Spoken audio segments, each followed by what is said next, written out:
Varicose వ్యాధితో బాధపడుతున్నారంట. తక్కువ ఖర్చుతో ట్రీట్మెంట్ కావాలి అనుకుంటే ఎవిస్ హాస్పిటల్ని సంప్రదించండి. నమస్కారం గారు. నమస్తే జయ. చందమామ కథ ఒకటి చెప్పుకుందామండి. కొన్ని ట్విస్టులు ఉండే కథ ఓకేనా? సూపర్.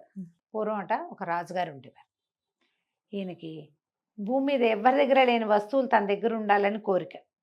స్పెషల్ వస్తువులు, గొప్పవి, ఎవరికి దొరకనివి, అబ్బా అని ప్రతి వాళ్ళు ఆశ్చర్యపోయేవి. మనలో కూడా చాలా మందికి ఉంటుంది అట్లా. ఈ రాజుగారు ఎక్కడెక్కడో అద్భుతమైన వస్తువులు తెప్పించుకునేవాళ్ళు. ఈయనకి మహాద్భుత సౌందర్య రాశి అని ఒక కూతురు కూడా ఉండేది. కూతురు అందం చూసుకుని చాలా గొప్పగా ఉండేది ఆయనకి. అయితే ఆయన రకరకాల వస్తువులు తెప్పించుకునేవాడు, ఆ దేశం నుంచి ఈ దేశం నుంచి. ఈయనకి ఎప్పటి నుంచో ఒక సరదాట. అదేమిటి, నేల మీద నడిచే పడవ కావాలి ఆయనకి. బాగుంది. చూడు వింతగా, నీళ్ళల్లో నడుస్తాయి, నేల మీద నడవటం ఏంటి చెప్పు. అయితే ప్రతి వాళ్ళు తన దగ్గరకు వచ్చిన వ్యాపారస్తుల్ని, వాళ్ళని వీళ్ళని వచ్చేవాళ్ళు పై దేశాల నుంచి, నేల మీద నడిచే పడవ దొరుకుతుంది అని అడిగేవాడు. అలాగే ఎలాగుంటుందండి అని ఏదో చెప్తారు కదా జనం. అలా ఏం ఉండదండి, అలా లేదండి, మేము మా వాళ్ళు ఎవరు చెయ్యట్లేదు, ఇలాంటి మాటలు వినపడేవి. ఆయనకి ఏమనిపించింది, ఎవరైతే ఈ అపురూప వస్తువుని సాధించి పెడతారో వాళ్ళకి అర్ధరాజ్యం ఇచ్చి, అర్ధరాజ్యంతో పాటు అపురూప సౌందర్య రాసైన కూతుర్ని కూడా ఇస్తానని అనబుద్ధయింది. పెద్దగా ఊళ్ళో చాటింపు వేయించాడు. నేల మీద నడిచే పడవని ఎవరు చేసి పెడతారో వాళ్ళకి అర్ధరాజ్యం ఇస్తాం, అమ్మాయినిచ్చి పెళ్లి చేస్తాం. ఊళ్ళో ప్రతివాడికి ఆశ పుట్టింది. అయితే ఈ ఊరిని ఆనుకుని ఒక అడవి ఉంది. ఆ అడవికి చివర్లో ఒక కట్టెలు కొట్టుకునే వాళ్ళ కుటుంబం ఉండేది. ఆయనకి 3 జమాజెట్టీలు లాంటి కొడుకులు ఉన్నారు. వీళ్ళు ఏం చేసేవాళ్ళు, ఈ ఊళ్ళో దేశంలో ఎవ్వరికి అద్భుతమైన చెక్క కావాలన్నా వాళ్ళ దగ్గరికే వచ్చేవాళ్ళు. వీళ్ళు మంచి కర్రని సెలెక్ట్ చేసి ఇచ్చేవాళ్ళు. ఏ వస్తువు కావాలన్నా ఈ వస్తువుకి ఈ చెక్క, దానికి చెట్టు, దానికి ఇంత వయసు ఉండాలి, ఇంత ముదురు, అవన్నీ తెలుసు వాళ్ళకి.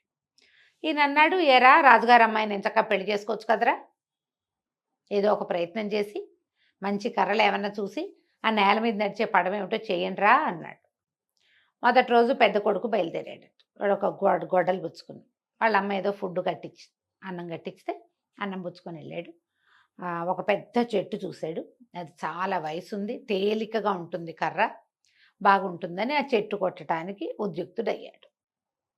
చెట్టు కొంత మటుకు దాన్ని అంతా సైజ్ చేశాడు, కిందంతా కొంత కొట్టాడు. కొట్టాక ఎండెక్కిపోయింది. అన్నం తిని పని చేద్దాం అనుకున్నాడు. అన్నం తింటానికి కూర్చున్నాడు. ఒక నీలం రంగు పిట్ట, అదేంటి మాట్లాడే పిట్ట అని ఫేమస్. అది ఎట్లా పరిగెత్తుకుంటూ వచ్చి, నాకు కాస్త పెట్టు, నాకు కాస్త పెట్టు అంది. అనేసరికల్లా, ఆ పిట్టలకు అన్నం పెడతారా ఎవరైనా, నేనేం పెట్టను అన్నాడు. అనేసరికల్లా, ఏం చేస్తున్నావు అంది. ఏం చేస్తున్నావు, నువ్వు ఇక్కడ ఏం పని చేస్తున్నావు అని అడిగింది.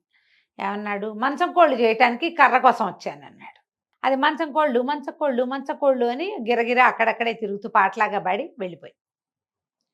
వీడేం చేశాడు, అన్నం తిని ఆ పక్కన వాగులు చేతులు కడుక్కున్నాడు, మంచినీళ్ళు తాగాడు. చెట్టు కొట్ట మొదలు పెడితే విరిగిన ఒక్కొక్క కొమ్మ ఒక్కొక్క మంచం కోడి కింద అయ్యి, ఎన్ని కొమ్మలు కింద పడ్డాయో అన్ని కొమ్మలు మంచం కోళ్ళు అయిపోయినాయి. పట్టెడు ఇంత మోపు, అన్ని మంచం కోళ్ళు మోసుకుని ఇంటికి వెళ్ళాడు. వాడికి అర్థమైంది ఇది తనతో పని కాదని. రేపొద్దున ఎవరు వెళ్తారా రాజకుమార్తెను పెళ్లి చేసుకోవడానికి అని అడిగాడు. అంటే వాడు విరమించేసుకున్నాడు. రెండో రోజు రెండో వాడు వెళ్ళాడట. అయితే ఏమైంది, రెండో వాడు చెట్టు కొట్టడానికి ఉద్యుక్తుడయ్యాడు. కొంత మటుకు సెలెక్ట్ చేసుకున్నాడు. అన్నం తినడానికి కూర్చున్నాడు. మళ్ళీ వచ్చింది నీలం పిట్ట. నాకు పెట్టు, కాస్త పెట్టు అని అనేసరికి అప్పటికి విసిగిపోయి ఉంటారు. పనులు మొదలు పెట్టాక ఎవరన్నా మాట్లాడితేనే చీరాకు వస్తుంది. అది ఇక్కడ తేరగా కూర్చున్నారు నీకు తిండి పెట్టడానికి, పక్షులు అడవిలో వెతుక్కుని తినాలి, మనుషులు తినే తిండి తినకూడదు అని కసిరాడు. నువ్వేం చేస్తున్నావు అని అడిగింది. చలకవాలు చేస్తున్నానని చెప్పాడు. ఇతను చెట్టంతా కొట్టాడు. కొన్ని 100 చలకవ్వాలు పడ్డాయి కింద. చల్లకవ్వం అంటే ఏమిటి, మజ్జిగ చేసేది.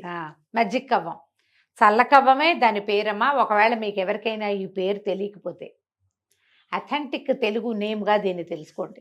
చల్లకవ్వం, చల్ల అంటారు. మజ్జిగనే చల్ల అంటారు. చెల్ల కాదు, అది చల్లగా ఉంటుంది. చల్ల చేయటమే. బందర్లో చల్లరాస్తా అని ఒక ప్లేస్ ఉంది.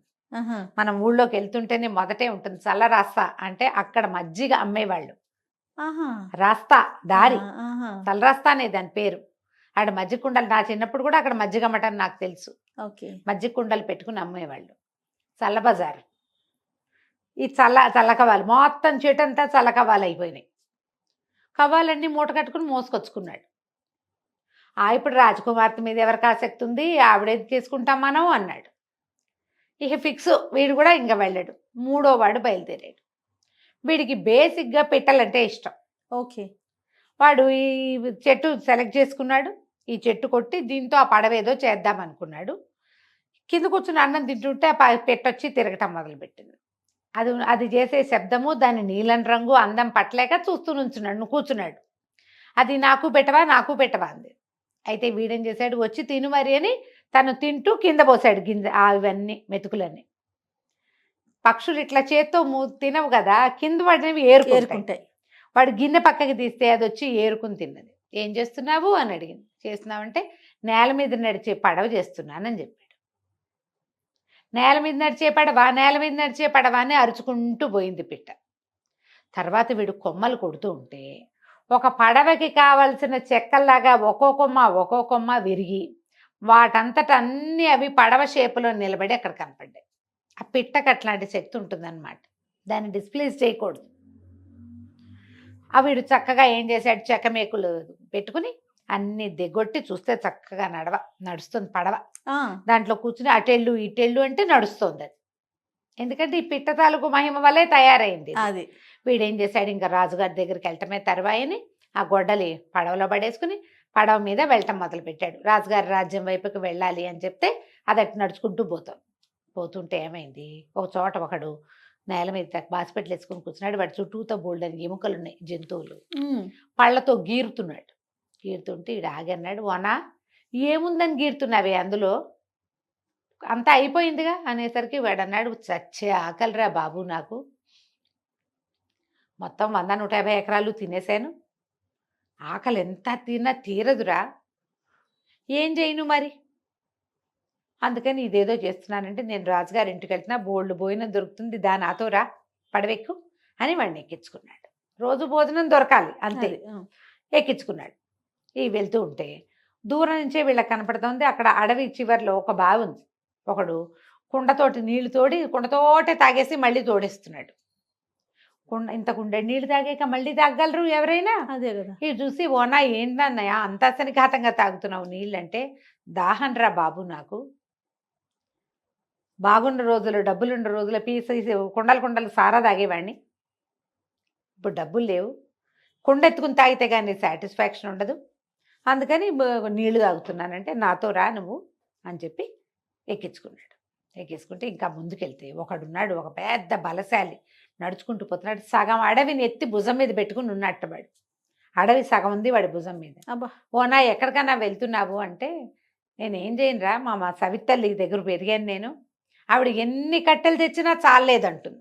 రోజు అడవికి రావటం కట్టెలు, ఈ గోల ఎందుకని సగం అడవంతా ఓడబెరికి భుజం మీద పెట్టుకెళ్ళిపోతున్నాను, వాకిట్లో బారేసామనుకో ఆవిడే కావలసిన కట్టెల దగ్గరుండి కొట్టించుకుంటుంది. 10 చెట్లు కొట్టుకెళ్తే ఆవిడకి నచ్చట్లేదు అని చెప్పి అడవిని మోసుకెళ్తున్నాడు. వాడితో అన్నాడు, నీకు రాజుగారి దగ్గర పెద్ద పని ఇప్పిస్తాను, నాతో రమ్మన్నాడు. వాడిని కూడా ఎక్కించుకున్నాడు. ముందుకెళ్తే ఒకడు పొడుగ్గా ఉన్నాడు, వాటిలో ఉఫ్ అని ఊతున్నాడు, పైకి గాలి ఊతుంటే వీళ్ళు పడవాపారు.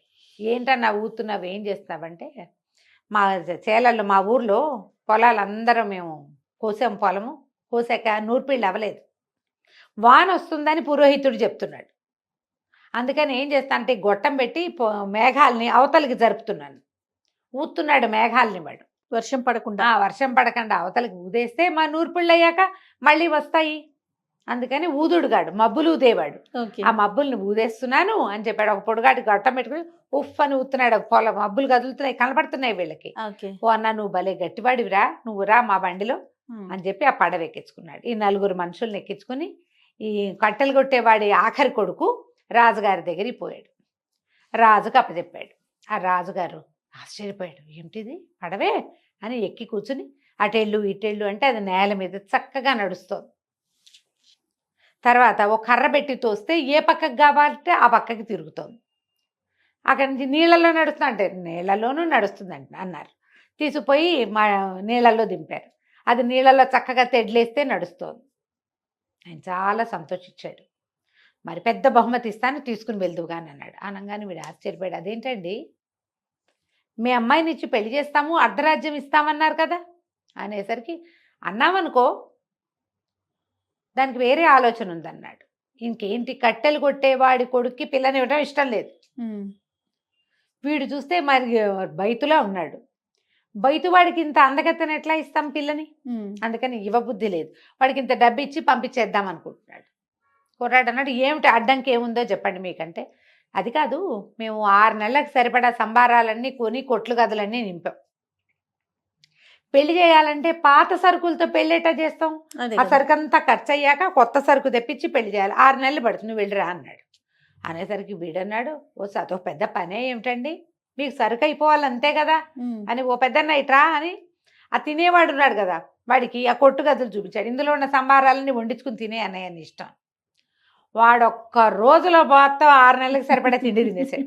మర్నాడు పొద్దున వచ్చాడు, కొట్లు గది ఖాళీ, మీరు కొత్త సంబారాలు తెచ్చుకోవచ్చండి, పెళ్లి చేసుకోవచ్చు, పెళ్లి చేసేస్తే పిల్లని తీసుకెళ్ళిపోతానన్నాడు కట్టెలు కొట్టే అబ్బాయి. రాజుకి నచ్చలా, ఏం చేయాలో తెలియలే.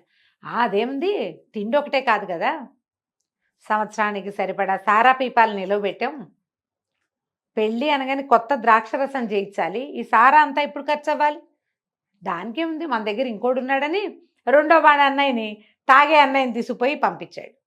వాడు బ్రహ్మాండంగా మొత్తం పీపాల సారా అంతా తాగేసి, ఆహాహా ఇవాళ పండగలాగా ఉందిరా తమ్ముడు, ఎప్పుడో చిన్నప్పుడు తాగాను ఇంత ఎక్కువ, చాలా బాగుంది, నీ పెళ్ళికి ద్రాక్షాసావం చేస్తే అది కూడా రుచి చూస్తానే అని బ్రేవని తెంచుకుంటూ పోయాడు.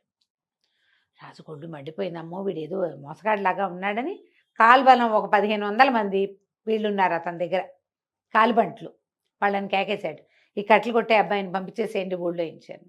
వీడేం చేశాడు, ఆ సగం అడవిని భుజం మీద పెట్టుకునేవాడు ఉన్నాడుగా, వాడిని కేకేశాడు, ఓ అన్నయ్య ప్లీజ్ కాస్త వీళ్ళ సంగతి చూడవాని. అతను ఏం చేశాడు, వచ్చేటప్పుడు అడవంతా అక్కడ పెట్టి ఒక పెద్ద చెట్టును మాత్రం తనతో తీసుకొచ్చాడు. ఆ చెట్టు అడుగును పట్టుకుని చెట్టుతో సహా మొత్తం ఈ 1500 మందిని ఊడ్చి పారేశాడు వాడు. వాడు అడవిని భుజం మీద పెట్టుకునేవాడు సామాన్యుడా వాడు, అదే కదా. 1500 మంది ఎక్కడున్నారో సోదిలో కూడా లేకుండా పోయారు, ఊడ్చేసాడు అంతే. ఇంకా ఏం చేయాలో తెలియలే. సరే అన్నాడు, ఇట్లా కాదని చతురంగ బలాలు దించిదే వీడు ఈ ఆఖరి వాడు ఉన్నాడు కదా మబ్బులు ఊదేవాడిని, అన్నయ్య కాస్త వీళ్ళ సంగతి చూడవా అంటే, ఏముంది వాడు ఆ గొట్టమిటి ఉఫ్ అని ఊదేశాడు. ఎవరి దగ్గరకు వస్తే వాళ్ళందరినీ ఊదిపారేయటమే. మొత్తం జనమంతా అవతలకి వెళ్ళిపోయారు, ఏనుగులతో సహా దొర్లెళ్ళిపోయినాయి. మబ్బుల్నే ఊదేవాడికి ఏనుగులేని లెక్క. రాజు ఆశ్చర్యపోయాడమ్మో, వీడితో చాలా కష్టం, వీడు ఏదైనా చేసేలాగా ఉన్నాడంటే. మంత్రులు అన్నారు, ఎందుకు వచ్చిన తలకైనప్పండి, మీరు అడిగిన విచిత్రమైన వస్తువుని పట్టుకొచ్చాడు అంటే వీడు ఏదైనా చేయగలడు. పైగా వాడి దగ్గర ఉన్న 4 చెండప్రచండులుగా ఉన్నారు, పిల్లనిచ్చి పెళ్లి చేయండి, మాట తప్పిన అది వస్తుందండి మీకు అనేసరికి సరేనని ఆయన ఏం చేశాడు, రాజకుమార్తెనిచ్చి పెళ్లి చేసి అర్ధరాజ్యాన్ని వాడి చేతిలో పెట్టాడు. వాడు ఈ 4 కొంచెం కంట్రోల్లో పెట్టుకుని, ఒకడికి ఆహారము, ఒకడికి సారా, ఇంకొకటికి చేతి నిండా వాళ్ళిద్దరికి పనులు ఉండేలాగా చూసుకుని 4 మంత్రులుగా పెట్టుకుని ఆ రాజ్యాన్ని హాయిగా పరిపాలించాడు. కథ కంచికి మనం ఇంటికి. చాలా చాలా బాగుంది రమ్య. నమస్తే. నమస్తే.